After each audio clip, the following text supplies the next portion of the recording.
Ano yung madalas nyo nilalaro kapag nagpupunta kayo sa arcade?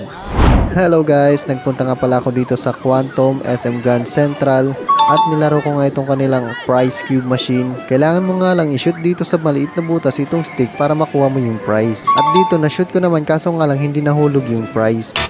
Kaya tinawag ko na lang sa crew at pinakita ko yung video para makuha ko na yung prize. Ito siya. Buti na lang na-videoan ko eh. Amazing! Ayaw maniwala ng crew. Nani? Na-shoot ko.